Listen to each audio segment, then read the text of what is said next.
എന്റെ പ്രിയപ്പെട്ട സഹോദരങ്ങളെ, സ്വാലിഹത്തായ ഭാര്യ, സ്വാലിഹായ മക്കള്. ഉസ്താദിനോട് എല്ലാവരും പറയുന്നത്, ഉസ്താദേ മക്കള് നന്നാകാൻ ദുആ ചെയ്യണം. എന്റെ മക്കള് സ്വാലിഹീങ്ങളാകാൻ, ഹാഫിളീങ്ങളാകാൻ, ആലിമീങ്ങളാകാൻ, എന്റെ മക്കളുടെ കൈപിടിച്ചുകൊണ്ട് സ്വർഗത്തിൽ പോകാൻ ഉസ്താദേ ദുആ ചെയ്യണേ എന്ന് മാതാപിതാക്കൾ പറയുമ്പോ, ഉമ്മാ സ്വാലിഹത്തായ മക്കളെ വെറുതെ കിട്ടൂല. നിന്നെ സ്വർഗത്തിൽ കൊണ്ടുപോകുന്ന മക്കളെ വെറുതെ കിട്ടൂല. അതിനൊരുപാട് കഷ്ടപ്പാടുണ്ട്, ഒരുപാട് ത്യാഗമുണ്ട്, ഒരുപാട് പരിശ്രമമുണ്ട്. ആ പരിശ്രമത്തിലൂടെ മാത്രമേ നിന്റെ മക്കളെ നിനക്ക് കൈപിടിച്ചുകൊണ്ട് സ്വർഗത്തിലേക്ക് പോകാൻ കഴിയുന്ന മക്കളാകൂ. അല്ലാഹുവിന്റെ പരിശുദ്ധമായ ഖുർആൻ പറയുകയാ, മക്കളെന്ന് പറഞ്ഞ അല്ലാഹു തന്നിരിക്കുന്ന ഒരു സമ്മാനമാണ്. ആ മക്കളിലൂടെ നിനക്ക് വലിയ സന്തോഷമുണ്ടാകുമടോ. മക്കളിലൂടെ നിനക്ക് ഇസ്സത്തുണ്ടാവുകയാ, മക്കളിലൂടെ നിനക്ക് ഇസ്സത്തുണ്ടാവുകയാ. അതേ ഖുർആനിൽ അല്ലാഹു മറ്റൊരു സ്ഥലത്ത് പറയുകയാ, മക്കള് നിനക്ക് ഫിത്നയാണ്, മക്കള് നിനക്ക് നാശമാണ്. ഈ സദസ്സിലിരിക്കുന്ന പലരും മക്കള് കാരണം കരയുകയാണ്, മക്കള് കാരണം തലകുനിക്കുകയാണ്, മക്കള് കാരണം നാണം കെടുകയാണ്. മക്കളുടെ കൈപിടിച്ച് സ്വർഗത്തിൽ പോണോ? സ്വർഗത്തിലേക്ക് കടന്നു പോകുന്ന പിതാവിന്റെ കൈപിടിച്ചുകൊണ്ട് നരകത്തിലേക്ക് പോകുന്ന മക്കളാകണോ? എന്റെ പ്രിയപ്പെട്ടവരെ, എങ്ങനെയാണ് നല്ല മക്കളെ കിട്ടുന്നത്? മഹാനായ സയ്യിദുനാ ഉമർ ഇബ്നുൽ ഖത്താബ്, ഉമർ ഇബ്നുൽ ഖത്താബ് റളിയല്ലാഹു തആല അൻഹു രാജ്യം ഭരിക്കുമ്പോ ഉമർ തങ്ങളുടെ മുമ്പിലേക്ക് ഒരു പിതാവ് തന്റെ മകനെ പിടിച്ചുകൊണ്ട് വരികയാണ്. തങ്ങന്മാരുടെയും ഉസ്താദന്മാരുടെയും മുമ്പിലേക്ക് മക്കളെ കൊണ്ടുപോയിട്ട് ഉപദേശിക്കാൻ പറയുമല്ലോ. ഇതുപോലെ ഖലീഫയായ ഉമർ തങ്ങളുടെ മുമ്പിലേക്ക് ഒരു പിതാവ് തന്റെ മകനുമായി കടന്നു വരികയാണ്. യാ അമീറുൽ മുഅ്മിനീൻ, ഉമർ തങ്ങളെ, ഇവനെ ഉപദേശിക്കണം തങ്ങളെ. ഇവൻ എന്നെ ബഹുമാനിക്കുന്നില്ല, ആദരിക്കുന്നില്ല, എനിക്ക് നൽകേണ്ട സ്ഥാനം നൽകുന്നില്ല, ഇവൻ പറഞ്ഞാൽ അനുസരിക്കുന്നില്ല, ഇവന്റെ സ്വഭാവം മോശമാണ് തങ്ങള്. അതുകൊണ്ട് എന്റെ പൊന്നുമോനെ ഉപദേശിക്കണം. ഇവന്റെ പ്രായം കുറഞ്ഞവരോട് ഇവന് കരുണ കാണിക്കുന്നില്ല. തന്റെ പൊന്നാര മകന്റെ പോരായ്മകൾ മുഴുവനും ഖലീഫയായ ഉമർ തങ്ങളോട് പിതാവ് പറഞ്ഞു കൊടുക്കുകയാണ്. എന്നിട്ട് പറയുകയാ, ഇവനെ ഉപദേശിച്ച് നന്നാക്കണം. ഉമർ തങ്ങളുടെ മുമ്പിലേക്ക് തന്റെ പൊന്നാര മകന്റെ കൈ പിടിച്ചുകൊണ്ട് പിതാവ് ചെന്നിട്ട് പരാതി പറയുമ്പോ ഉമർ തങ്ങളെ അവനെ അടുത്തേക്ക് ചേർത്ത് പിടിക്കുകയാണ്. മോനെ, നീ നിന്റെ മാതാപിതാക്കളെ ആദരിക്കണം, നീ അവരെ ബഹുമാനിക്കണം, അവരുടെ പൊരുത്തം നിനക്ക് വേണം. അവരുടെ കാൽച്ചുവട്ടിലാണ് സ്വർഗം കിടക്കുന്നത്. അവരുടെ പൊരുത്തമില്ലെങ്കിൽ നിനക്ക് രക്ഷപ്പെടാൻ കഴിയില്ല. ഉമ്മാനെ കുറിച്ച്, ഉപ്പാനെ കുറിച്ച്, മാതാപിതാക്കളോട് മക്കൾക്കുള്ള കടമകളെ കുറിച്ച് ഉമർ തങ്ങൾ പറഞ്ഞു കൊടുക്കുകയാ. മോനെ, നീ അവരുടെ മുന്നിലൂടെ നടക്കരുത്, അവരുടെ മുമ്പിൽ ഇരിക്കരുത്, അവരോട് കയർത്ത് സംസാരിക്കരുത്. ഉമർ തങ്ങളെല്ലാം പറഞ്ഞു കൊടുക്കുകയാണ്. ആ ചെറിയ മകൻ എന്ന സമാധാനത്തോടെ സമയോടുകൂടി നിന്ന് കേൾക്കുകയാണ്. ഉമർ തങ്ങൾ പറഞ്ഞത് മുഴുവനും കേട്ടു. എല്ലാം കേട്ട് കഴിഞ്ഞപ്പോ വാപ്പയ്ക്ക് വലിയ സന്തോഷമായി. അല്ലാഹുവേ, എന്റെ പൊന്നുമകൻ നേരെയായല്ലോ, എന്റെ പൊന്നുമോൻ നന്നായല്ലോ. പിതാവിന് വലിയ സന്തോഷമായി. അവസാനം ഉമർ തങ്ങളുടെ മുമ്പിൽ നിന്ന് ആ മകന്റെ കൈ പിടിച്ചുകൊണ്ട് തിരിച്ച് ഇറങ്ങി പോകാൻ നോക്കുമ്പോ, അവിടുന്ന് തിരിച്ചിറങ്ങി പോകാൻ നോക്കുമ്പോ ഈ പൊന്നുമകൻ ഉമർ തങ്ങളോട് ചോദിക്കുകയാണ്, ഉമർ തങ്ങളെ, എനിക്കൊരു സംശയം ചോദിക്കാനുണ്ട്, എനിക്ക് അങ്ങയോടൊരു സംശയം ചോദിക്കാനുണ്ട്. ഉമർ തങ്ങൾ ചോദിച്ചു, മോനെ, നിന്റെ സംശയം എന്താ? നിനക്കെന്താണ് അറിയേണ്ടത്? ആ സമയത്ത് ആ മകൻ ഉമർ തങ്ങളോട് ചോദിക്കുകയാ, ഉമർ തങ്ങളെ, ഇത്രയും നേരം നിങ്ങൾ എന്നെ ഉപദേശിച്ചല്ലോ, എനിക്കെന്റെ ഉപ്പാനോടുള്ള കടമ, എനിക്കെന്റെ ഉമ്മയോടുള്ള കടമ, എനിക്കെന്റെ മാതാപിതാക്കളോട് ഒരുപാട് കടമകൾ ഉണ്ടെന്ന് നിങ്ങൾ പറഞ്ഞല്ലോ, എല്ലാം ഞാൻ സമ്മതിച്ചു, എല്ലാം ഞാൻ അംഗീകരിച്ചു. എങ്കിൽ ഉമർ തങ്ങളെ, എന്റെ വാപ്പായിക്ക് എന്നോട് വല്ല കടമയുമുണ്ടോ?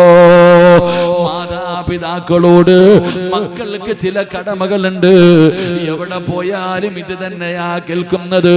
മദ്രസയിൽ പോയാലും, വഅദിന് പോയാലും, ജുമഅയ്ക്ക് പോയാലും, എവിടെ പോയാലും ഉപ്പാനെ ബഹുമാനിക്കണം, ആദരിക്കണം. ഉമ്മയുടെ മുമ്പിൽ കയർക്കരുത്, ഉമ്മയെ വേദനിപ്പിക്കരുത്. കടമകളും കടപ്പാടുകളും കേൾക്കുമല്ലോ. എങ്കിൽ ഈ മകൻ ചോദിക്കുകയാ, ഉമർ തങ്ങളെ, മാതാപിതാക്കൾക്ക് മക്കളോട് വല്ല കടമയുമുണ്ടോ? ഈ കുട്ടിയോട് ഉമർ തങ്ങൾ പറഞ്ഞു കൊടുത്തു, വാപ്പാനെ ബഹുമാനിക്കണം, ആദരിക്കണം, പറയുന്നതനുസരിക്കണം, കയർത്ത് സംസാരിക്കരുത്. അവരുടെ കാൽച്ചുവട്ടിൽ ആ സ്വർഗം, ഇവരുടെ പൊരുത്തമുണ്ടെങ്കിലേ പോകാൻ പറ്റൂ.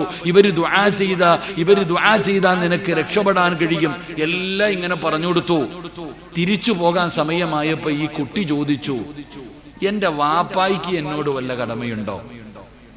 മക്കൾക്ക് മാതാപിതാക്കളോട് കടമയുള്ളതുപോലെ മാതാപിതാക്കൾക്ക് മക്കളോട് വല്ല കടമയുമുണ്ടോ?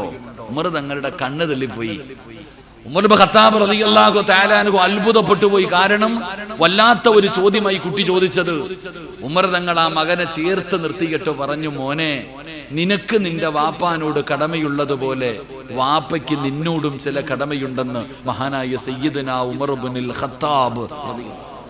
എന്റെ പ്രിയപ്പെട്ട മാതാപിതാക്കളോട് ഞാൻ പറയുകയാ, ഈ പറയുന്ന കടമ നിങ്ങൾ ആരെങ്കിലും പാലിച്ചിട്ടുണ്ടെങ്കിൽ നിന്റെ മക്കളുടെ കൈ പിടിച്ച് നിനക്ക് സ്വർഗത്തിൽ പോകാം. ഈ പറയുന്ന കടമകൾ നിങ്ങളുടെ മക്കളോട് നിങ്ങൾ പാലിച്ചിട്ടുണ്ടെങ്കിൽ ആ മക്കൾ നിന്നെ ഒരിക്കലും നാണം കെടുത്തൂല. ആ മക്കളുടെ കൈ പിടിച്ച് നിനക്ക് സ്വർഗത്തിൽ പോകാം. പാലിച്ചിട്ടില്ലെങ്കിൽ അള്ളാഹു കാക്കുമാറാകട്ടെ, അള്ളാഹു കാക്കുമാറാകട്ടെ. ഇതപ്പോ രാമീനിന്റെ പവറില്ല. കാരണം ഇന്ന് നമുക്കിട്ടാണല്ലോ എന്ന് വിചാരിച്ചിട്ടാണോ? സാധാരണ വഴുതിനു മുമ്പ് കുട്ടികൾക്കല്ലേ കൊടുക്കുന്നത്. ഇന്ന് ഉപ്പമാർക്കും ഉമ്മമാർക്കും മക്കളെ കുറ്റം പറയുന്ന മാതാപിതാക്കൾക്കാണ് ഇന്നത്തെ വഴുത്. അള്ളാഹു പഠിക്കാൻ ഭാഗ്യം തരുമാറാകട്ടെ, അള്ളാഹു പഠിക്കാൻ ഭാഗ്യം തരുമാറാകട്ടെ. അപ്പൊ മക്കളെ കുറ്റം പറയുന്ന മാതാപിതാക്കൾ പഠിക്കുക. ഈ പറയുന്ന കടമകൾ നിങ്ങൾ പാലിച്ചിട്ടുണ്ടോ? ഞാൻ ഈ പറയുന്ന കടമകൾ നിങ്ങളുടെ മക്കളോട് നിങ്ങൾക്ക് പാലിക്കാൻ പറ്റിയിട്ടുണ്ടോ? ഉണ്ടെങ്കിൽ അൽഹംദുലില്ലാ, ഇല്ലെങ്കിൽ ഇനിയെങ്കിലും പരിശ്രമിക്കുക. അള്ളാഹു ഭാഗ്യം തരുമാറാകട്ടെ, അള്ളാഹു ഭാഗ്യം തരുമാറാകട്ടെ. ഉറക്ക ആമീൻ പറ. അള്ളാഹുവെ, ഈ ആമീൻ പറയുന്ന ശബ്ദത്തിൽ മരിക്കുന്ന സമയം ഷഹാദത്ത് കരിമ ഉറക്ക പറഞ്ഞു മരിക്കാൻ ഭാഗ്യം കൊടുക്കണേ അള്ളാഹ്. ഇനി ഒരു ആമീൻ പറഞ്ഞേ. അള്ളാഹു ഭാഗ്യം തരുമാറാകട്ടെ. അപ്പൊ ഒന്നാമത്തെ കടമ, ഒരു വാപ്പയ്ക്ക് തന്റെ മകനോടുള്ള, ഒരു ഉപ്പാന് തന്റെ മക്കളോടുള്ള ഒന്നാമത്തെ കടമ എന്താ? ഉമർ ഇബ്നുൽ ഖത്താബ് റളിയല്ലാഹു തആല അൻഹു പറയുകയാ, ഈ കുട്ടിയോട് പറഞ്ഞു കൊടുത്തു, മോനെ, നിന്റെ വാപ്പയ്ക്ക് നിന്നോടുള്ള ഒന്നാമത്തെ കടമ നിനക്ക് നല്ല ഒരു ഉമ്മയെ തരൽ വാപ്പയുടെ കടമയാണെന്ന് മഹാനായ നബിയിന റസൂലുള്ളാഹി. നബിതങ്ങൾ അവിടെ നിന്ന് പറയുകയാ, ഒരു വാപ്പയ്ക്ക് തന്റെ മക്കളോടുള്ള ഒന്നാമത്തെ കടമ ആ മക്കൾക്ക് അള്ളാനെ പേടിയുള്ള ഒരു ഉമ്മാനെ വേണം കൊടുക്കാൻ. 5 നേരം നിസ്കരിക്കുന്ന പടച്ച റബ്ബിന് പേടിയുള്ള ഒരു പെണ്ണിനെ വേണം മക്കൾക്ക് ഉമ്മയായിട്ട് കൊടുക്കേണ്ടത്. അള്ളാഹു നമുക്ക് ഭാഗ്യം നൽകുമാറാകട്ടെ, അള്ളാഹു ഭാഗ്യം നൽകുമാറാകട്ടെ. ഈ കുട്ടിയോട് ചോദിച്ചു, നിന്റെ ഉമ്മ ആരാന്ന്? ഈ ചെറിയ മകനോട് ചോദിച്ചു, നിന്റെ ഉമ്മ ആരാ?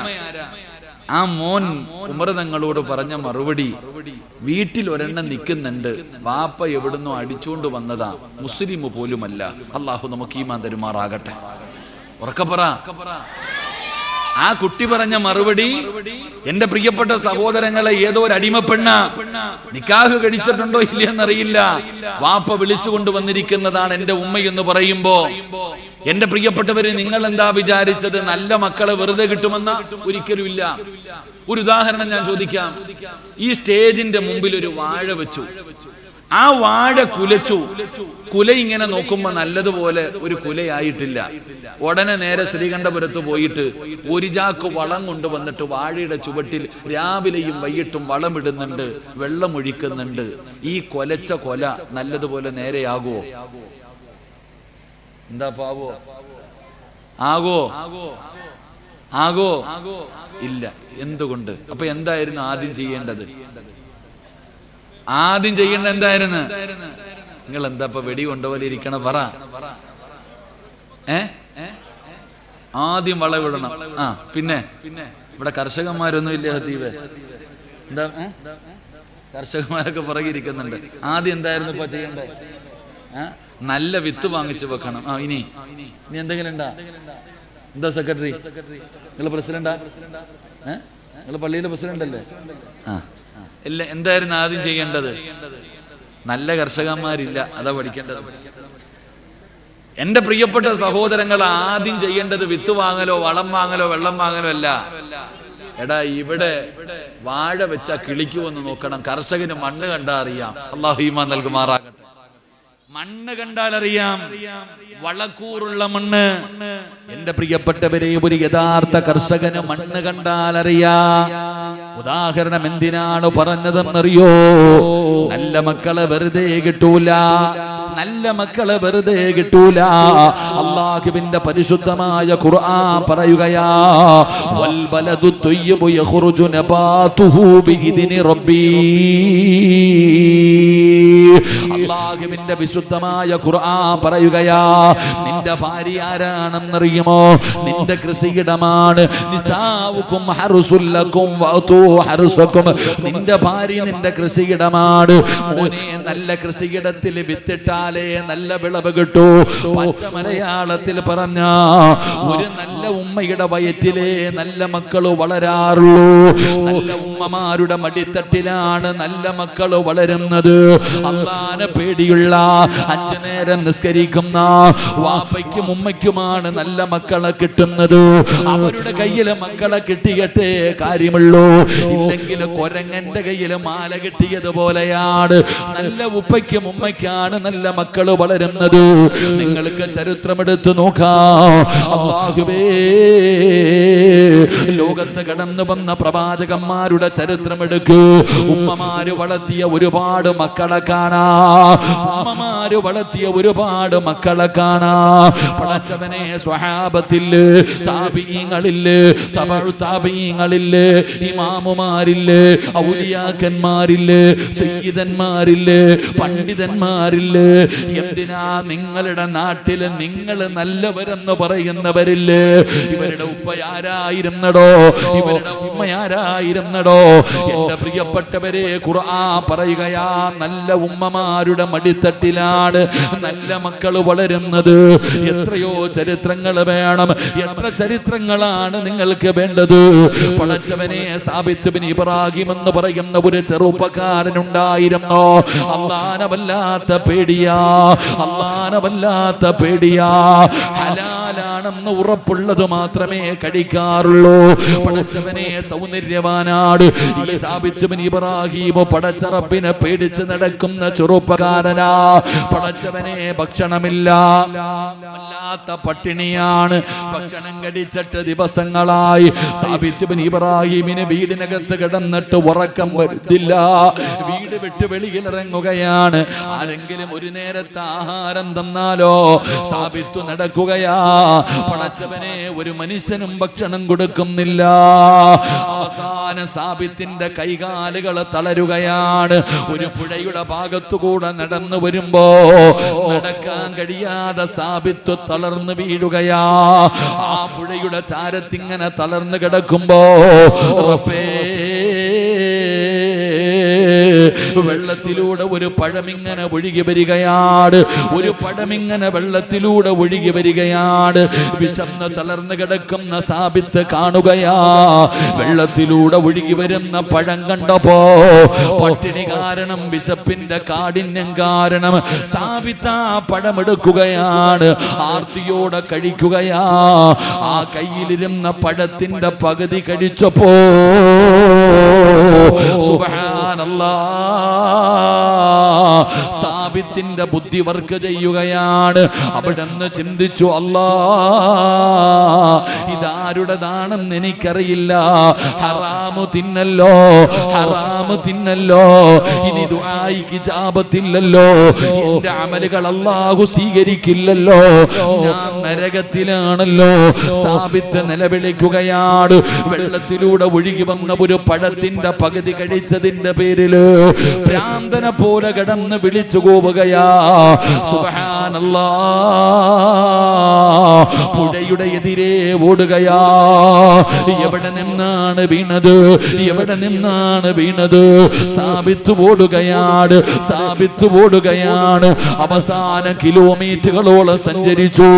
ഒരു തോട്ടം കണ്ടുപിടിക്കുകയാണ്. ഇവിടെ നിന്നാണ് വീണതെന്ന് ഉറപ്പാവുകയാണ്. കരഞ്ഞുകൊണ്ട് സാബിത്ത് തോട്ടത്തിനകത്ത് കടന്നു ചെന്നു. കണ്ട മനുഷ്യന്റെ മുമ്പിൽ കരയുകയാ.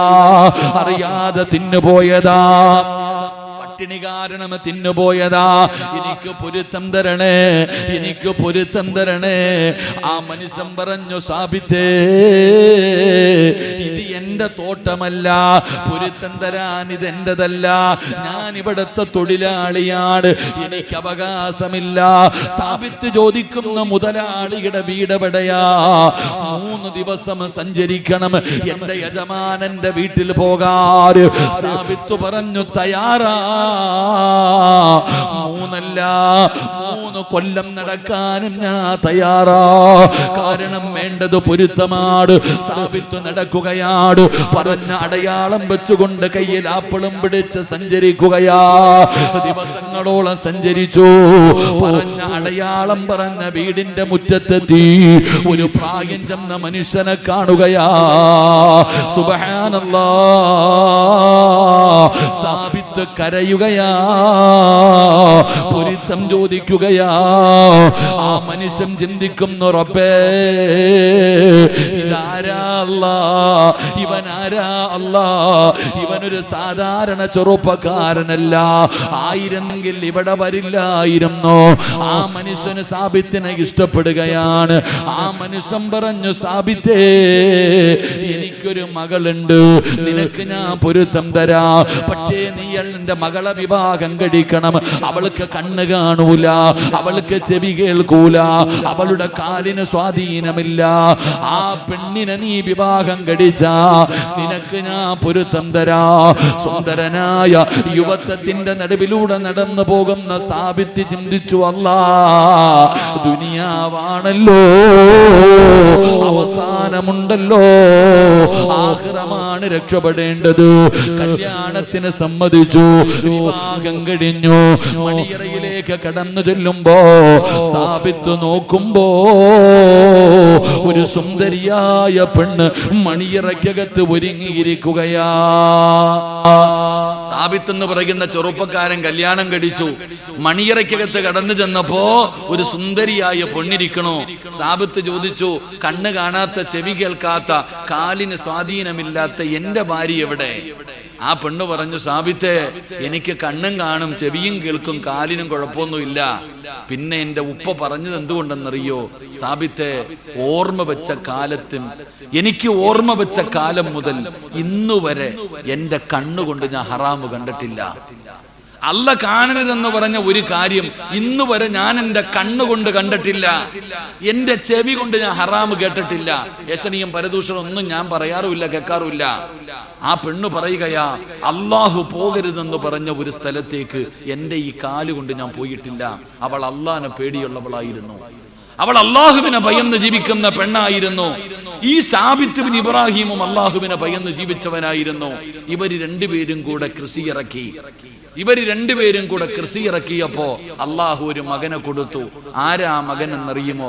മഹാനായ ഇമാമുന അബൂ ഹനീഫ റളിയല്ലാഹു തആല അൻഹു ഈ ഉമ്മയുടെ മകനായിരുന്നു എന്ന് ചരിത്രം പഠിപ്പിക്കുകയാ. അള്ളാഹു ഈമാൻ നൽകുമാറാകട്ടെ, അല്ലാഹ് ഈമാൻ നൽകുമാറാകട്ടെ. എന്റെ പ്രിയപ്പെട്ടവരെ, നല്ല ഉമ്മമാർ, നല്ല ഉപ്പമാർ, നമ്മൾ മനസ്സിലാക്കേണ്ട കാര്യം, എടോ പണ്ട് മദീനത്ത് മുബാറക് എന്ന് പറയുന്ന ഒരു അടിമയുണ്ടായിരുന്നു, ഒരു തോട്ടം തൊഴിലാളി. യജമാനൻ വലിയ കോടീശ്വരനാ. യജമാനന്റെ ഏക്കർ കണക്കിന് നീളമുള്ള മുന്തിരിത്തോട്ടത്തിലെ തൊഴിലാളിയാണ് മുബാറക്ക്. ഒരു ദിവസം എന്റെ പ്രിയപ്പെട്ട സഹോദരങ്ങളെ, മുബാറക്കിന്റെ മകൾ, യജമാനന്റെ മകളെ പെണ്ണ് കാണാൻ ആള് വന്നു. പെണ്ണ് കാണാൻ വേണ്ടി വീട്ടിലേക്ക് ആള് വന്നപ്പോ മുബാറക്ക് എന്ന് പറയുന്ന തൊഴിലാളിയെ വിളിച്ചിട്ട് മുതലാളി പറഞ്ഞു, എന്റെ മകളെ പെണ്ണ് കാണാൻ ആള് വന്നിരിക്കുന്നു, നീ മുന്തിരിത്തോട്ടത്തിൽ പോയിട്ട് പാകമായ കുറച്ച് മുന്തിരി കൊണ്ടുവാ. മുബാറക്ക് ഓടിച്ചെന്നു. മുന്തിരി കുലകൾ പറിച്ചു കൊണ്ടുവന്ന് യജമാനന്റെ കയ്യിൽ കൊടുത്തു. യജമാനൻ ഒരെണ്ണം എടുത്ത് കഴിച്ചു നോക്കുമ്പോ വല്ലാത്ത പുളിപ്പ്. യജമാനൻ പറഞ്ഞു, മുബാറക്കെ, എന്റെ മകളെ പെണ്ണ് കാണാൻ ആള് വന്നിരിക്കുകയാ, വിരുന്നുകാരാ, മധുരമുള്ളത് പറിച്ചു കൊണ്ടുപാടാ. മുബാറക്ക് രണ്ടാമതും പോയി. ഒരു മുല മുന്തിരി പറിച്ചു കൊണ്ടുവന്ന് യജമാനന്റെ കയ്യിൽ കൊടുത്തു. അത് ഒന്ന് കഴിച്ചു നോക്കുമ്പോ വല്ലാത്ത കയ്പ്. യജമാനന്റെ മുഖം ചുമക്കാൻ തുടങ്ങി. നീ എന്തെടാ എന്നെ കളിയാക്കുന്നോടാ, പോയി മധുരമുള്ളത് പറിച്ചു കൊണ്ടുപാടാ. മൂന്നാമതും പറഞ്ഞു വിട്ടു. മുബാറക്ക് എന്ന് പറയുന്ന അടിമ മൂന്നാമതും മുന്തിരിത്തോട്ടത്തിൽ പോയി മുന്തിരി പറിച്ചു കൊണ്ടുവന്ന് യജമാനന്റെ മുമ്പിൽ വെച്ചു കൊടുത്തു. യജമാനൻ ഒരെണ്ണം എടുത്ത് ടേസ്റ്റ് ചെയ്യുമ്പോ വല്ലാത്ത കയ്പും വല്ലാത്ത പുളിപ്പും. പിന്നെ യജമാനൻ നോക്കിയില്ല, മുബാറക്കിനെ തല്ലാൻ തുടങ്ങി. എന്തേടാ നിനക്കറിയില്ലേടാ, 10 കൊല്ലമായില്ലേടാ മുബാറക്കെ ഈ മുന്തിരിത്തോട്ടത്തിൽ നീ ജോലി ചെയ്യുന്നു, നിനക്കറിയില്ലേടാ എന്ന് പറഞ്ഞ് തല്ലുമ്പോ മുബാറക്ക് പറയുന്നുണ്ട്, എനിക്കറിയില്ല. മധുരമുള്ളതും മധുരമില്ലാത്തതും എനിക്കറിയില്ല.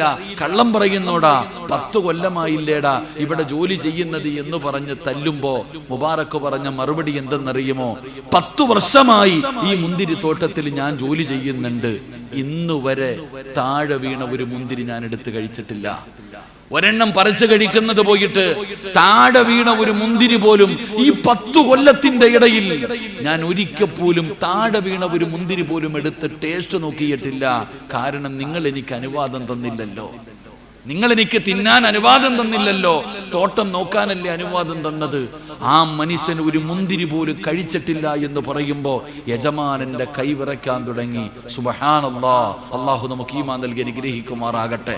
ഒന്ന് ചിന്തിക്കടോ, 10 കൊല്ലം ഒരു മുന്തിരിത്തോട്ടത്തിൽ ജോലി ചെയ്തിട്ട് ഒരു താഴെ വീണ മുന്തിരി പോലും എടുത്ത് കഴിച്ചിട്ടില്ലെങ്കിൽ ആ ചെറുപ്പക്കാരൻ ആരാ? ഗൾഫിൽ പോയിട്ട് അറബി യതീംഖാനയിലാക്കിയിട്ട് വരുന്നവനാ കാലവാ. അള്ളാഹു കാക്കുമാറാകട്ടെ. ആമീൻ പറയടോ. ഗൾഫിൽ പോയിട്ട് പാവപ്പെട്ടവൻ എങ്ങനെയും വണ്ടി കയറി ഗൾഫിലെത്തി. അറബി ഇപ്പൊ എവിടാ? നാട്ടിൽ ഇവൻ ഷെയ്ഖും വലിയ ആളും, അയാളിപ്പോ ഇവിടെ കിടക്കുന്നുണ്ട്. അള്ളാഹു കാത്തിരക്ഷിക്കുമാറാകട്ടെ. എന്റെ പ്രിയപ്പെട്ട സഹോദരങ്ങളെ, 10 കൊല്ലം മുന്തിരിത്തോട്ടത്തിൽ ജോലി ചെയ്തിട്ട് ഒരു മുന്തിരി പോലും എടുത്ത് കഴിക്കാത്തവൻ കരഞ്ഞുപോയി. ആ മനുഷ്യൻ തന്റെ വീട്ടിലേക്ക് കടന്നു ചെന്നു. വിരുന്നുകാരൻ മുഴുവൻ പറഞ്ഞു വിട്ടു. എന്നിട്ട് തന്റെ പൊന്നാര കോടീശ്വരന്റെ മകളെ വിളിച്ചിട്ട് പിതാവ് പറയുകയാ, മോളെ, നിനക്ക് ഞാനൊരു പുതിയാപ്പളയെ കണ്ടെത്തി, നിനക്ക് ഞാനൊരു പുതിയാപ്പളയെ കണ്ടെത്തി. ആരാ വാപ്പാ? നമ്മുടെ തോട്ടത്തിൽ ജോലി ചെയ്യുന്ന മുബാറക്ക് ഉണ്ടല്ലോ, ആ മുബാറക്കിനെയാ ഞാൻ നിനക്ക് വേണ്ടി കണ്ടെത്തിയത്. ഈ പെണ്ണ് ചോദിച്ചു, ഉപ്പാ, വേലക്കാരനെ കിട്ടിയുള്ളോ? ഉപ്പ എന്തേ ഇയാളെ തെരഞ്ഞെടുക്കാൻ കാരണം? ആ സമയത്ത് ആ മനുഷ്യൻ പറഞ്ഞ മറുപടി, മോളെ, ഇവനെക്കാളും അള്ളാനെ പേടിയുള്ള ഒരാളെ ഇനി കിട്ടൂല, ഇവനെക്കാളും അള്ളാനെ പേടിയുള്ള ഒരാളെ കിട്ടൂല. ഈ മകള് പറഞ്ഞ മറുപടി എന്തെന്നറിയോ? വാപ്പാൻ ഇഷ്ടമാണെങ്കിൽ എനിക്ക് ഇഷ്ടമാ. അള്ളാഹു നമുക്ക് ഈമാൻ തരുമാറാകട്ടെ. അള്ളാഹ് ഈമാൻ തരുമാറാകട്ടെ. അത് പണ്ട് പെണ്ണുങ്ങൾ പറയുമായിരുന്നു, വാപ്പയ്ക്ക് ഇഷ്ടമാണെങ്കിൽ എനിക്കിഷ്ടം. 2023 പെൺകുട്ടി വീട്ടിൽ ചെന്നിട്ട് വാപ്പാനോട് പറയും, വാപ്പ കഷ്ടപ്പെടണ്ട, ഉമ്മ കഷ്ടപ്പെടണ്ട, ഞാൻ ഒരെണ്ണത്തെ വളച്ചു വെച്ചിട്ടുണ്ട്, ഒന്ന് പറഞ്ഞ് റെഡിയാക്കി തന്നാ മതി. അള്ളാഹു ഈമാൻ നൽകുമാറാകട്ടെ. ഇന്നത്തെ കുട്ടികൾ വീട്ടിൽ ചെന്നിട്ട് വാപ്പാനോട് പറയും, ഫേസ്ബുക്കിലും ഇൻസ്റ്റാഗ്രാമിലൂടെ ഞാൻ റെഡിയാക്കി ഒരെണ്ണത്തിൽ വെച്ചിട്ടുണ്ട്. അവസാനം വാപ്പ പറയും, മോളെ, അവൻ കള്ളുകുടിയനാ, കഞ്ചാവടിക്കുന്നവനാ, കുഴപ്പമില്ല വാപ്പ, അവൻ നമ്മുടെ ജാതി പോലുമല്ല, കുഴപ്പമില്ല വാപ്പ, ഞാൻ പോകും, കെട്ടിച്ചു തരണം. അള്ളാഹു നമുക്ക് ഈമാൻ നൽകുമാറാകട്ടെ. ഈ മുബാറക്ക് എന്ന് പറയുന്ന മനുഷ്യന് തന്റെ ഒരു മകനെ കൊടുത്തു. അള്ളാഹു ഒരു മകനെ കൊടുത്തു. ആ മകന്റെ പേരെന്തെന്നറിയുമോ? മഹാനായ അബ്ദുല്ലാഹ് ബിനുൽ മുബാറക് റളിയല്ലാഹു തആല അൻഹു. ലോകമറിയുന്ന പണ്ഡിതൻ, ലോകമറിയുന്ന പണ്ഡിതൻ. എന്റെ പ്രിയപ്പെട്ടവർ, ഇതുപോലെ എത്ര ചരിത്രം നിങ്ങൾക്ക് വേണം? ഇതുപോലെ എത്ര ചരിത്രമാണ് നിങ്ങൾക്ക് വേണ്ടത്? അതുകൊണ്ട് എന്റെ പ്രിയപ്പെട്ട സഹോദരാ, എടാ, നല്ല ഉമ്മയാണ് വേണ്ടത്, മക്കൾക്ക് നല്ല ഉമ്മയാണ് കൊടുക്കേണ്ടത്. ഇനി വഴുത കേൾക്കാമെന്ന കല്യാണം കഴിച്ച ഉപ്പാ, നീ നിന്റെ ഭാര്യയെ കുറിച്ചൊന്ന് ചിന്തിക്കൂ. പെങ്ങളെ, നീ നിന്റെ ഭർത്താവിനെ കുറിച്ചൊന്ന് ചിന്തിക്കൂ. എന്റെ പ്രിയപ്പെട്ടവരെ, ദീനുണ്ടാകണമല്ലോ. അതുകൊണ്ടാണ് നബി തങ്ങൾ പറഞ്ഞത്, നാല് കാര്യങ്ങൾ നബി തങ്ങൾ എണ്ണി പറഞ്ഞല്ലോ. ഒന്ന്, മോനെ, പണമല്ല നോക്കേണ്ടത്, സൗന്ദര്യമല്ല നോക്കേണ്ടത്, കുടുംബ മഹിമയല്ല നോക്കേണ്ടത്,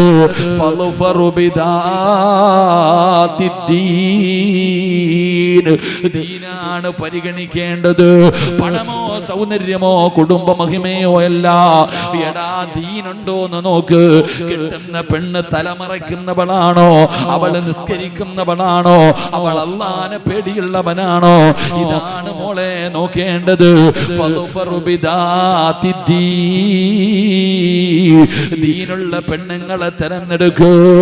അപ്പോഴാണ് നന്നാകുന്നത്, അപ്പോഴാണ് ജീവിതം നന്നാകുന്നത്. കുറ്റപ്പെടുത്തിയതല്ല പെങ്ങളെ, നിങ്ങളെ ഒരിക്കലും കുറ്റപ്പെടുത്തിയതല്ല. എന്തിനാണ് ദീനുള്ള പെണ്ണിനെ തെരഞ്ഞെടുക്കാൻ പറയുന്നത്? അതിന്റെ കാരണം ഞാൻ പറഞ്ഞു തരാ. അതുകൊണ്ട് പെണ്ണ് കെട്ടാനിരിക്കുന്ന ചെറുപ്പക്കാരാ, പാപ്പ പറയും പണം വേണമെന്ന്, ഉമ്മ പറയും പണം വേണമെന്ന്. മോനെ, പണം പരിഗണിക്കല്ലേ, പണം പരിഗണിക്കല്ലേ. പണം കണ്ടിട്ട് പെണ്ണ് കെട്ടല്ലേ. പറഞ്ഞത് സിറാജല്ല, ആദരവായ പ്രവാചകൻ നബി മുഹമ്മദ് മുസ്തഫ. ആസിയ ബീബി റളിയല്ലാഹു തആല അൻഹാ, ഫിറഔനിന്റെ കൊട്ടാരത്തിലെ രാജകുമാരിയാണ് ആസിയ. ആ ആസിയാനെ കണ്ടുപഠിക്കാനാ അല്ലാഹ് പറഞ്ഞത്, ബൈതും ഫിൽ ജന്ന. പെണ്ണെ, അല്ലാഹുവിനോട് സ്വർഗ്ഗത്തിലെ കൊട്ടാരം തരണേ എന്ന് ചോദിച്ച മഹദിയാ. അതുകൊണ്ട് പെങ്ങളെ, നീ നേരെയായ നിന്റെ ഭർത്താവ് നേരെയാകും, നിന്റെ മക്കള് നേരെയാകും, നിന്റെ കുടുംബം നേരെയാകും.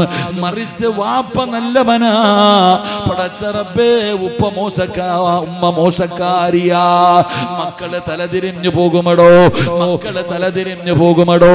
അതുകൊണ്ടാണ് ഞങ്ങള് നല്ലതുപോലെ നിങ്ങളെ ഉപദേശിക്കുന്നത് എന്റെ പ്രിയപ്പെട്ടവരെ. അതുകൊണ്ട് അല്ലാഹുവിന്റെ റസൂല് പറയുകയാ, മാതാപിതാക്കൾക്കോ മക്കളോടുള്ള ഒന്നാമത്തെ കടമ അല്ലാഹനെ പേടിയുള്ള ഉമ്മയെ കൊടുക്കൂ, അല്ലാഹനെ പേടിയുള്ള ഉപ്പയെ കൊടുക്കൂ. അത് കൊടുക്കൽ വാപ്പയുടെ കടമയാണെന്ന് ആദരവായ പ്രവാചകൻ നബി മുഹമ്മദ് മുസ്തഫ സല്ലല്ലാഹു അലൈഹി വസല്ലമ തങ്ങൾ പറയുകയാ. അതുകൊണ്ട് വഅദ് കേൾക്കാമെന്ന വാപ്പയും ഉമ്മയും സ്വന്തമൊന്ന് ചിന്തിക്ക്, സ്വന്തമൊന്ന് ചിന്തിക്ക്. ഞാൻ ദീനുള്ളവളാണോ? ഞാൻ ദീനുള്ളവളാണോ? ഞാൻ സ്വാലിഹത്താണോ? ഞാൻ അല്ലാഹനെ പേടിയുള്ളവനാണോ? ആണുങ്ങളും പെണ്ണുങ്ങളും ഒന്ന് വിലയിരുത്തടോ. ഇന്ന് വിലയിരുത്തേണ്ട ദിവസമാണ്.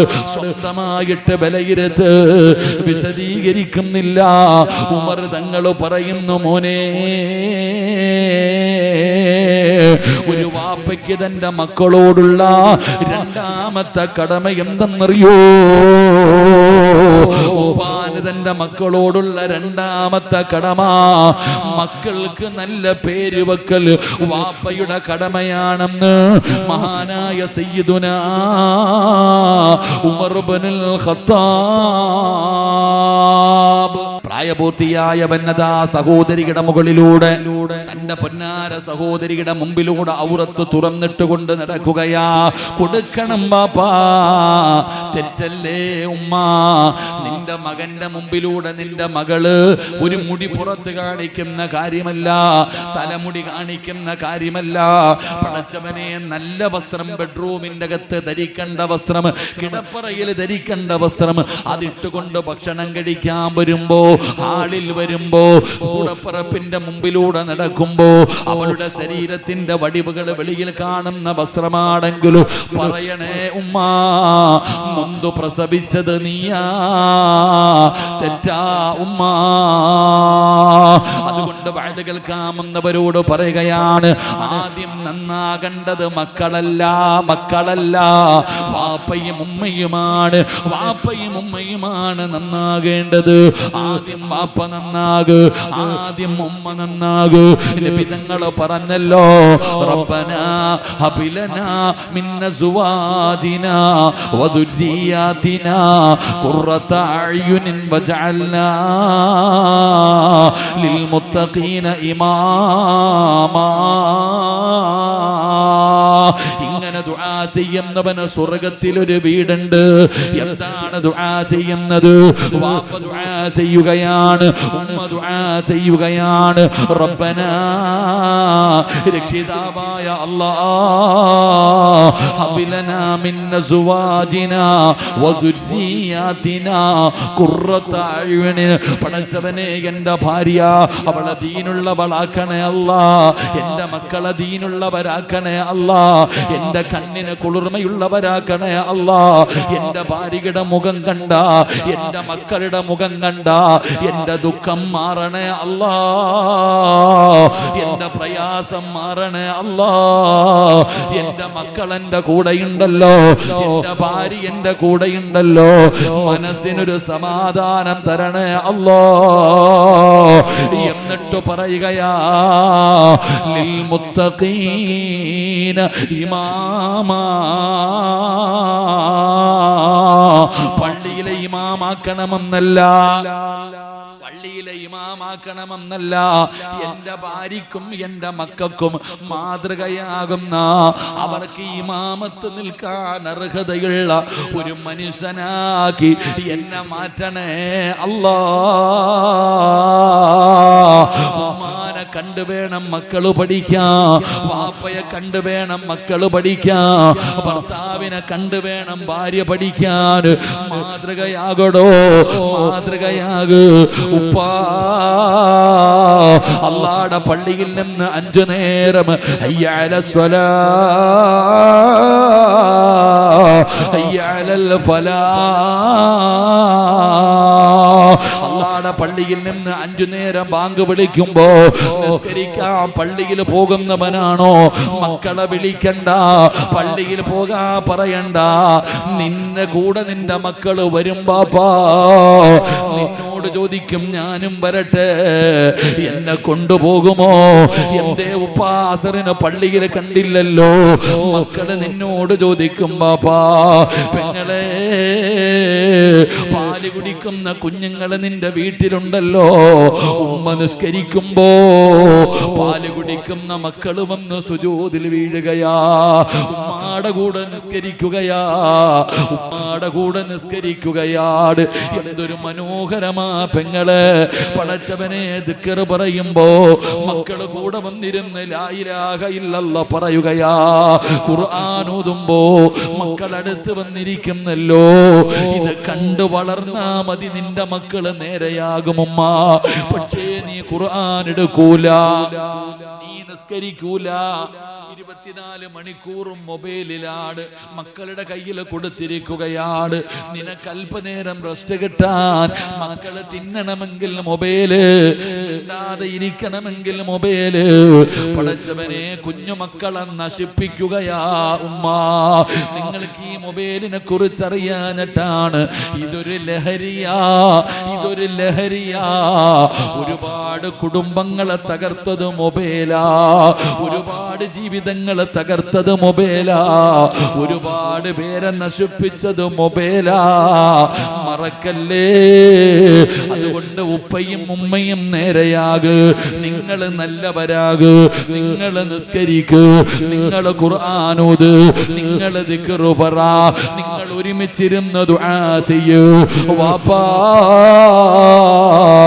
നീ നിന്റെ മക്കളെയും ഭാര്യയെയും വിളിച്ചിരുത്ത്, ഒരുമിച്ചിരുന്ന് ഖുർആൻ ഓത്, എന്നിട്ട് നീ ദുആ ചെയ്യ്. അല്ലാഹുവേ, എൻ്റെ മക്കളെ നന്നാക്കണേ അല്ലാ, എന്നെ നാണം കെടുത്തുന്ന മക്കളാക്കല്ല അല്ലാ. നീ ആത്മാർത്ഥമായിട്ട് ദുആ ചെയ്യ്.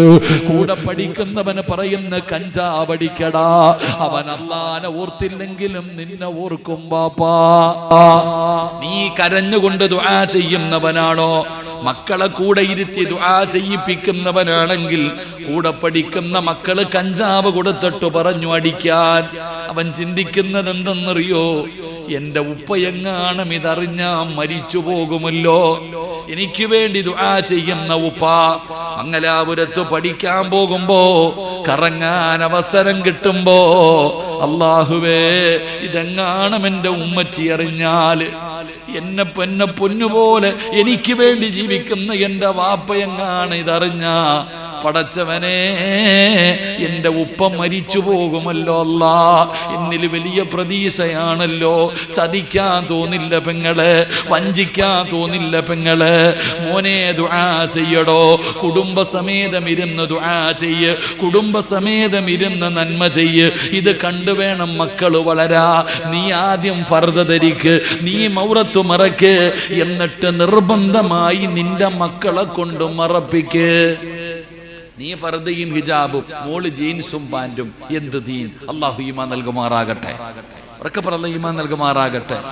അമ്പം മക്കള് ചെന്നിട്ട് ഉമ്മ ഉപദേശിക്കുമ്പോ മോള് ചോദിക്കും, ഉമ്മ വയതിന് പോകുമ്പോഴല്ലേ ഇത് ധരിക്കൂ, കല്യാണത്തിന് പോകുമ്പോ ഇത് മാറ്റുമല്ലോ. അല്ലാഹു ഈമാൻ തരുമാറാകട്ടെ. ഇതാ നമ്മുടെ ദീൻ, ഇതാണ് നമ്മുടെ ദീൻ. അതുകൊണ്ട് എൻ്റെ പ്രിയപ്പെട്ട സഹോദരങ്ങളെ, ഒരു വാപ്പയ്ക്ക് തൻ്റെ മക്കളോടുള്ള മൂന്നാമത്തെ കടമ മക്കൾക്ക് അദബ് പഠിപ്പിച്ചു കൊടുക്കണം. അല്ലാഹു ഭാഗ്യം തരുമാറാകട്ടെ, അല്ലാഹു ഭാഗ്യം തരുമാറാകട്ടെ. എൻ്റെ പ്രിയപ്പെട്ട സഹോദരങ്ങളെ, ഇനി നിങ്ങൾക്ക് ഉസ്താദെ കണ്ണുനീര് കുടിക്കുന്ന ഒരുപാട് പേർ, മക്കൾ കാരണം കണ്ണുനീര് കുടിക്കുന്നവർ, ഭാര്യ കാരണം കണ്ണുനീര് കുടിക്കുന്നവർ, ഭർത്താവ് കാരണം കണ്ണുനീര് കുടിക്കുന്നവർ, എങ്ങനെയാണ് നിങ്ങളുടെ പ്രശ്നങ്ങൾക്ക് പരിഹാരം? എങ്ങനെ നന്നാവുക? എങ്ങനെയാണ് മക്കളെ വളർത്തേണ്ടത്? എങ്ങനെയാണ് മക്കളെ വളർത്തേണ്ടത്? ഞാൻ പറഞ്ഞു തരാം മക്കളെ വളർത്തേണ്ടത് എങ്ങനെയാണെന്ന്. ഒരു ഉപ്പ വളർത്തിയല്ലോ, ഒരു ഉപ്പ ഒരു മകളെ വളർത്തിയല്ലോ. ഒരു ഉപ്പ എങ്ങനെയാണ് തന്റെ മകളെ വളർത്തിയതെന്ന് ഞാൻ കാണിച്ചു തരാ, ഞാൻ നിങ്ങൾക്ക് പറഞ്ഞു തരാ. ഉമ്മമാര് വളർത്തിയ ഒരുപാട് മക്കളുടെ ചരിത്രമുണ്ടല്ലോ. എന്നാ ഉപ്പ വളർത്തിയ ഒരു മകളെ പറഞ്ഞു തരാ. പ്രിയപ്പെട്ട മുസ്ലിമേ, ആരാ പറഞ്ഞത് വളർത്താൻ പറ്റില്ലെന്ന്? ഉമ്മമാരുടെ കഥയല്ല, ഉമ്മമാര് വളർത്തിയ മക്കളുടെ കഥയല്ല, ഒരു വാപ്പ വളർത്തിയ മകളുടെ ചരിത്രം പഠിക്കാ. എങ്ങനെയാണ് മക്കളെ വളർത്തേണ്ടത്? എങ്ങനെയാണ് മക്കളെ വളർത്തേണ്ടത്? പരസ്പരം തല്ലിയിട്ട് കാര്യമില്ല. ഇന്ന് വീടിനകത്ത് തല്ലാടോ, ഭാര്യയും ഭർത്താവും കണ്ടാ കീരിയും പാമ്പിനെ പോലെയാണ്. മക്കള് നോക്കുമ്പോ ഉമ്മയും വാപ്പയും എപ്പോഴും വഴക്കാണ്, എപ്പോഴും ബഹളമാണ്. മക്കള് കണ്ട് സങ്കടപ്പെടുകയാണ്, അവര് വഴിതെറ്റാൻ അത് കാരണമാവുകയാണ്. പടച്ചവനെ ഇന്ന് സമാധാനമില്ലല്ലോ. എല്ലാരും പറയുന്ന ഒരു വിഷയം, സമാധാനമില്ല, സമാധാനമില്ല, സമാധാനമില്ല. പൈസ കൊടുത്താ കിട്ടുന്നതല്ല, അധികാരം കൊണ്ട് കിട്ടുന്നതല്ല, സൗന്ദര്യം കൊണ്ട് കിട്ടുന്നതല്ല. സമാധാനം വേണോ? സമാധാനമുള്ള ജീവിതം വേണോ? മക്കള് നന്നാകണോ, ഭാര്യ നന്നാകണോ, ഭർത്താവ് നന്നാകണോ? അതിനുള്ള വഴി ഞാൻ പറഞ്ഞു തരാ. എങ്ങനെയാണ് മക്കളെ വളർത്തേണ്ടതെന്ന് പറഞ്ഞു തരാ. അല്ലാഹുവേ, ഞങ്ങളുടെ കുടുംബജീവിതം നീ സന്തോഷത്തിലാക്കണേ അല്ലാ. മക്കളെ വളർത്തേണ്ടത് എങ്ങനെയെന്നറിയോ? യാസീൻ എന്ന് പറയുന്ന സൂറത്ത് ഓതുമല്ലോ. വഅസ്വാജുഹും ഫീ ളിലാലിൻ അലൽ ലറായികി മുത്തഖിഊൻ ലഹും ഫീഹാ ഫാകിഹത്തുൻ വലഹും മാ യദ്ഊൻ സലാമുൻ ഖൗലൻ മിർ റബ്ബിർ റഹീം. അല്ലാഹുവിന്റെ ഖുർആൻ പറയുകയാ, ഈ സദസ്സിലിരിക്കുന്ന ചില ഭർത്താവ് തന്റെ ഭാര്യയുടെ കയ്യിൽ പിടിച്ച് ഭാര്യയും ഭർത്താവും കൂടെ കണ്ണൂർ ബീച്ചിലൂടെ നടക്കുകയല്ല. ബാപ്പയും മക്കളും കൂടെ പടച്ചവനെ പാർക്കിൽ നടക്കുകയല്ല. നാളെ അല്ലാഹുവിന്റെ സ്വർഗ്ഗത്തില് ഒരു വാപ്പയും ഉമ്മയും തന്റെ മക്കളെ പിടിച്ച് നടുക്കിരുത്തിയിട്ട് സ്വർണത്തിന്റെ ചാരുകസേലയിലിരുന്ന് ആടുകയാ. സ്വർഗത്തിലിരുന്ന് ആടുകയാണ്. സ്വർഗവാസികൾ ചോദിക്കുകയാണ്, എല്ലാരും സലാം പറയുന്നു, കാണുന്നവര് മുഴുവനും സലാം പറയുന്നു, മലക്കുകൾ സലാം പറയുന്നു. ഭാര്യയെയും ഭർത്താവിനെ ഭർത്താവിനെയും മക്കളെയും നോക്കിയിട്ട് എല്ലാരും സലാം പറയുകയാ, നാട്ടുകാരും പറയുകയാ, സ്വർഗവാസികളും പറയുകയാ. അവര് ചോദിക്കുന്നു, എങ്ങനാ ഈ പ്രതിഫലം കിട്ടിയതെങ്ങനാ? നിങ്ങൾ ഇവിടെയും ഒരുമിച്ചാണല്ലോ. അല്ലാഹുവേ, സ്വർഗത്തിലും ഒരുമിച്ച് കൂടുന്ന കുടുംബമാക്കണേ അല്ലാ. അല്ലാഹുവിന്റെ റസൂലിന് 25 വയസ്സ്, ഖദീജ ബീവിക്ക് 40 വയസ്സ്. 40 വയസ്സുള്ള ഖദീജ ബീവിയെ 25 വയസ്സുകാരനായ നബി തങ്ങളെ വിവാഹം കഴിക്കുകയാണ്. റബ്ബേ, രണ്ടുപേരും സമാധാനപരമായി ജീവിക്കുകയാണ്. പെങ്ങളെ, അതാ ഖദീജയും നബി തങ്ങളും 25 വർഷമാണ് ജീവിച്ചത്. ഭാര്യയും ഭർത്താവുമായി 25 വർഷം കുടുംബജീവിതം നടത്തി. ആയിഷ ഖദീജ ബീവിക്ക് 65 വയസ്സായി. ഖദീജ ബീവിക്ക് 65 വയസ്സായി.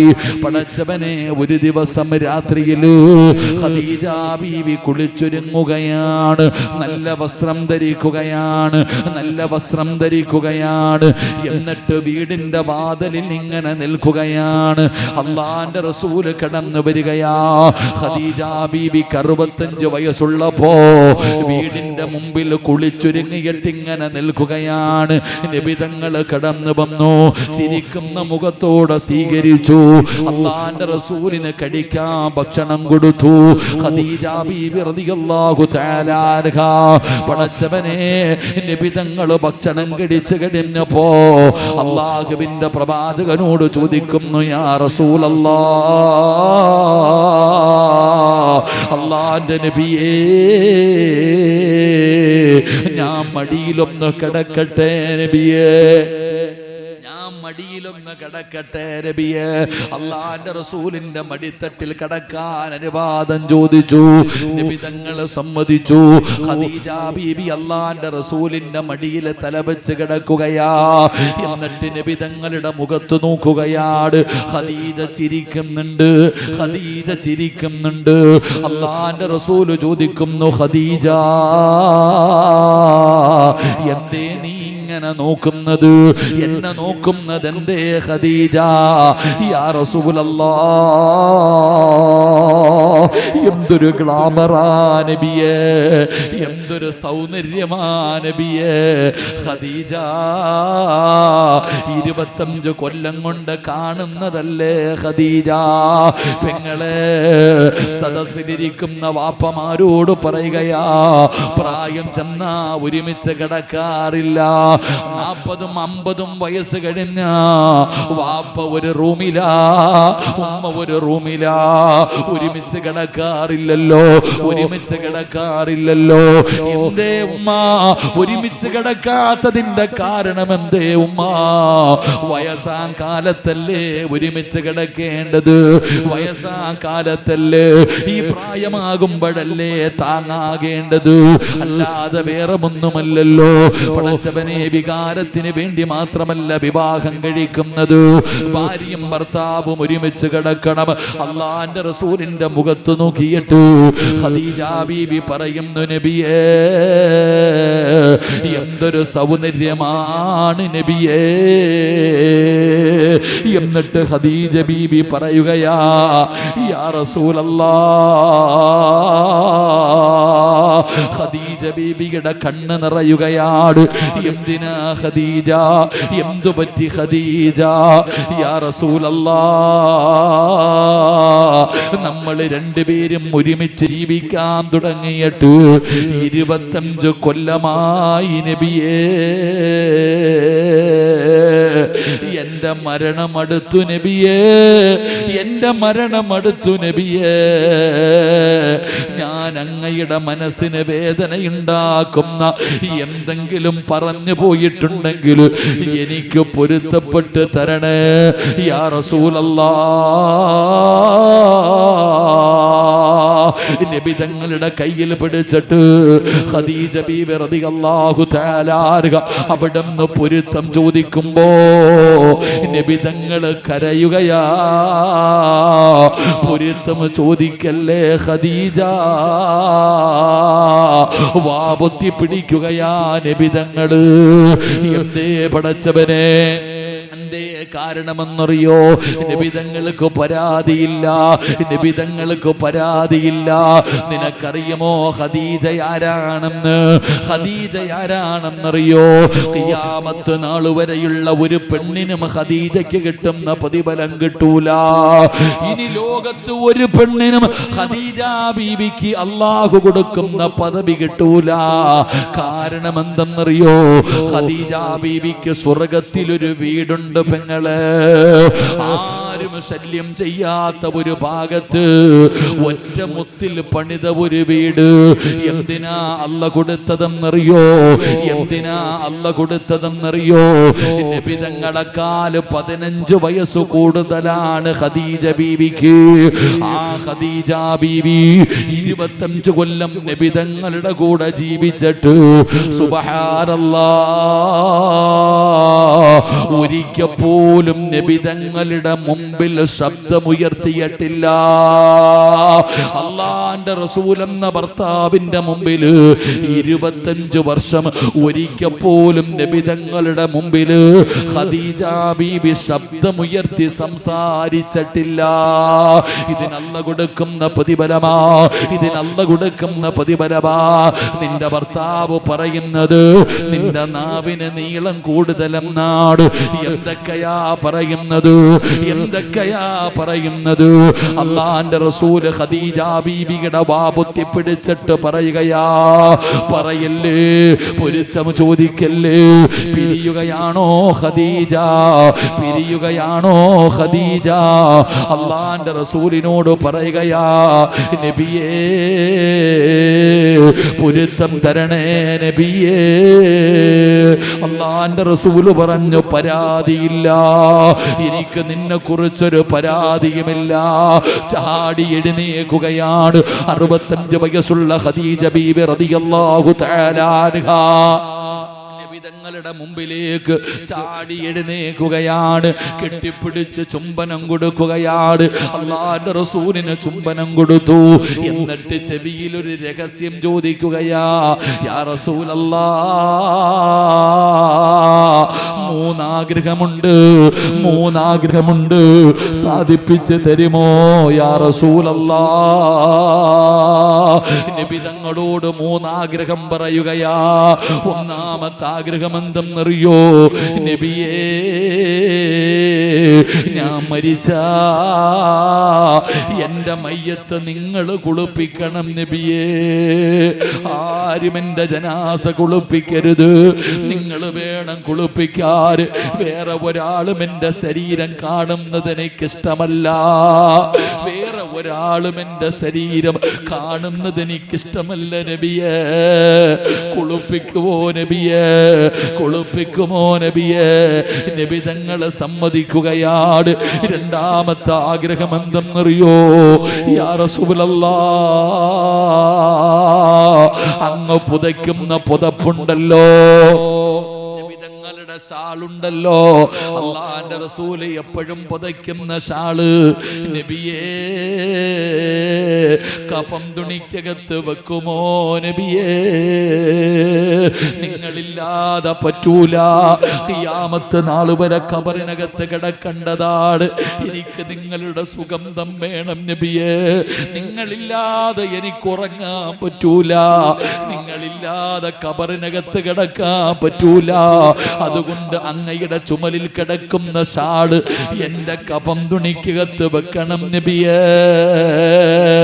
അല്ലാഹുവിന്റെ റസൂൽ സമ്മതിക്കുകയാ. മൂന്നാമത് പറയുകയാ, എന്റെ ഖബറിനകത്ത് ഇറങ്ങണേ നബിയേ. നിങ്ങൾ വേണം എന്റെ ജനാസ ഇറക്കി വെക്കാൻ, നിങ്ങൾ വേണം എന്റെ ജനാസ ഇറക്കി വെക്കാൻ, നിങ്ങളുടെ കൈ കൊണ്ട് വേണം മണ്ണ് വാരി വെക്കാൻ. അള്ളാന്റെ റസൂൽ അവിടുന്ന് സമ്മതിക്കുകയാണ്.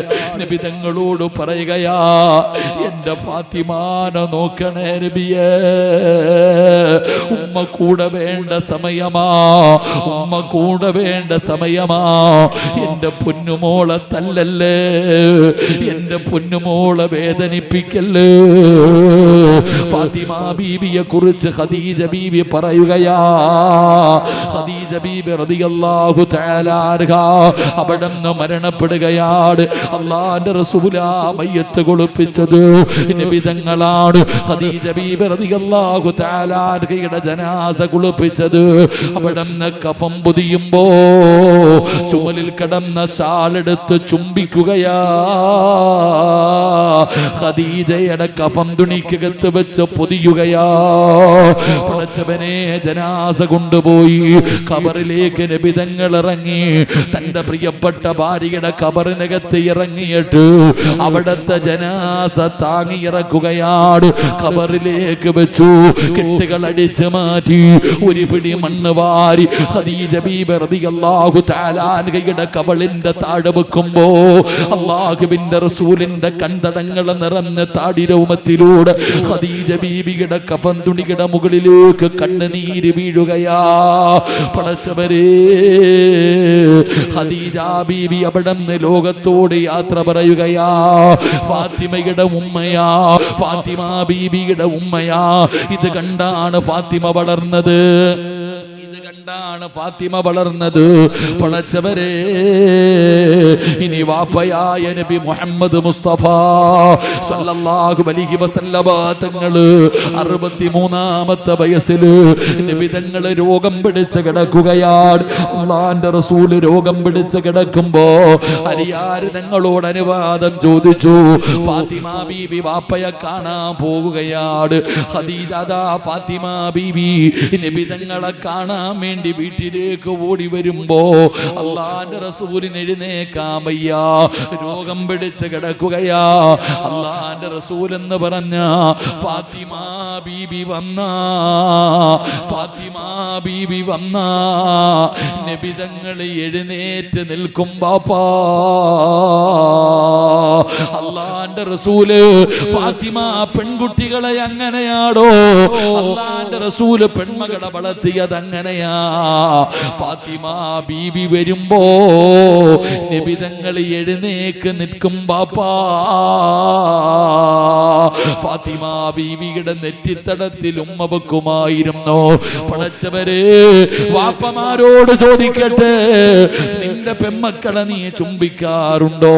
കല്യാണം കഴിച്ച വിട്ട മക്കളാണെങ്കിലും നിന്റെ മകളല്ലേ, നിന്റെ മകളല്ലേ, ആ പൊന്നുമോളുടെ നെറ്റിത്തടത്തിൽ ഉമ്മ കൊടുക്കുന്ന എത്ര വാപ്പമാരാ. അല്ലാഹുവിന്റെ റസൂൽ അവിടുന്ന് ചുംബിച്ചു. ഫാത്തിമ ബീബി കരയുകയാ, ഫാത്തിമ ബീബി കരയുകയാ. വാപ്പയുടെ അവസ്ഥ കണ്ടിട്ട് കരയുകയാ. അല്ലാഹുവിന്റെ റസൂൽ അടുത്ത് വിളിച്ചു. എന്നിട്ട് പറഞ്ഞു, ഫാത്തിമ, വാപ്പയുടെ മരണമെടുത്തു, വാപ്പയുടെ മരണമെടുത്തു. ഫാത്തിമ ബീബി കരയുകയാണ്. തന്റെ ഉപ്പ മരണപ്പെടാ പോകുന്നു എന്ന് പറയുമ്പോ ഫാത്തിമ വല്ലാതെ കരയുകയാണ്. വാ മോളെ ഫാത്തിമ, വാ മോളെ ഫാത്തിമ. രണ്ടാമത് വിളിച്ചിട്ട് നബി തങ്ങൾ പറഞ്ഞു, ഫാത്തിമ, അടുത്തത് നീയാ മോളെ, അടുത്തത് നീയാ മോളെ. മരണം പറഞ്ഞപ്പ ചിരിച്ചടോ ഫാത്തിമ. ലോകത്ത് മരണം പറഞ്ഞപ്പോ ചിരിച്ചവളാണ് ഫാത്തിമ.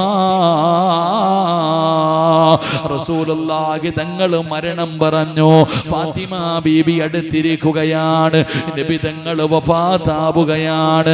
അതാ ഫാത്തിമ ബീബിയുടെ മുമ്പില് ആയിഷ എന്ന ഭാര്യയുടെ മടിത്തട്ടില് അല്ലാഹുവിന്റെ പ്രവാചകൻ ആയിഷ ബീബി റളിയല്ലാഹു തആല അൻഹയുടെ മടിത്തട്ടിൽ കിടന്ന്, പടച്ചവനെ, ആയിഷ ബീബിയുടെ നെഞ്ചത്ത് കിടന്നിട്ടാ റസൂലുള്ള വഫാത്താകുന്നത്. ഭാര്യയുടെ നെഞ്ചത്ത് കിടന്നിട്ട് അല്ലാഹുവിന്റെ റസൂൽ യാത്രയാവുകയാണ്. വാപ്പ മരിക്കുന്നതും മകളായ ഫാത്തിമ കണ്ടു. ഈ വാപ്പയുടെയും ഉമ്മയുടെയും മകളായ മഹദി ഫാത്തിമ ബീബി റളിയല്ലാഹു തആല അൻഹാ നിന്നെ പോലെ 40 കൊല്ലമൊന്നും ജീവിച്ചില്ല.